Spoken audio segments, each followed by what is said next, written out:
La Minute Business avec Actis Partners. Une forte croissance, une ressource à mobiliser, une restructuration. Actis Partners, des centaines de missions réussies depuis 20 ans à vos côtés.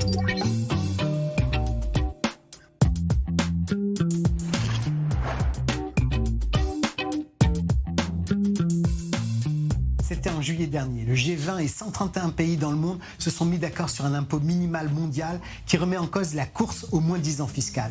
L'accord conclu vise à dissuader les États d'offrir des conditions fiscales trop clémentes aux multinationales. Il vise à donner naissance à un taux d'imposition minimal de 15%. C'est une étape majeure dans la lutte contre l'évasion fiscale qui peut changer la dynamique de la mondialisation.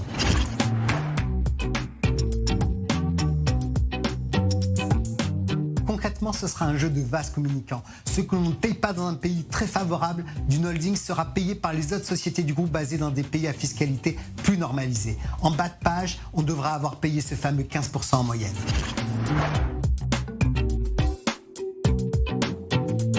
Ça commence par l'Irlande où la fiscalité est attractive. Le pays est hostile à cette réforme. Pour mémoire, le pays a adopté un taux statutaire de 12,5% à la fin des années 90. Son taux d'imposition des bénéfices est l'un des plus faibles du vieux continent. D'autant que du fait des avantages accordés aux entreprises, le taux effectif se situe, lui, entre 0 à 7%.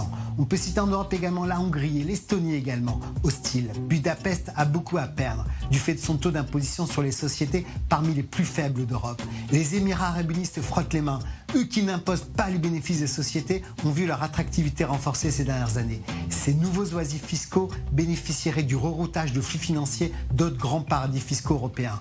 Mis sous pression, Dubaï l'a compris depuis très longtemps. C'était la Minute Business avec Actis Partners. Une forte croissance, une ressource à mobiliser, une restructuration.